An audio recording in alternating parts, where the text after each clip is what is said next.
বন্ধুরা, স্বাগত আমাদের চ্যানেলে। দেখো বন্ধুরা, তোমাদেরকে বলেছিলাম যে সরস্বতী পুজোর সময় আরও অনেক কিছু নতুন নতুন চমক নিয়ে আসবো। এই যে আমাদের আমার বাড়ির 16তম বর্ষের সরস্বতী পুজোর থিম ভাবনা, একটি কুঁড়ে ঘরের কথা। এই যে গ্রাম বাংলার কুঁড়ে ঘরকে, গ্রাম বাংলার একখণ্ড চিত্রকেই তুলে এনেছি আমার বারান্দাতে। দেখো, গ্রামের বাড়িতে মা এসেছে, বাড়ির দুই বউ মাকে সেবা করছে, কেউ চামর ব্যজন করছে ঘন্টা নাড়িয়ে, কেউ মাকে পদ্ম ফুল দিচ্ছে। এই যে দেখো, আবার এই যে আর একটা জিনিস দেখো, সেই বাড়ির চালেতেই একটা পাখি উড়ে এসে বসেছে, সেও যেন মাকে দেখতে এসেছে। এই যে বসন্ত পঞ্চমীর দিনকে মা ঘরে এসেছে, তাই সকলে মাকে সেবা করছে। দেখো, এই যে আমার বাড়ির মণ্ডপ কেমন হয়েছে তোমরা কিন্তু কমেন্ট করে জানাবে। কিন্তু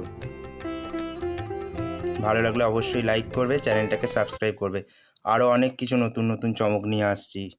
আর একটা কথা, আজ আজ বসন্ত পঞ্চমীর দিন সন্ধ্যাবেলা ইচ্ছা আছে আমরা একটা সন্ধ্যারতির সময় লাইভ করার, তাই তোমরা চ্যানেলটাকে সাবস্ক্রাইব করে পাশে থেকো যাতে লাইভটা তোমরা দেখতে পারো।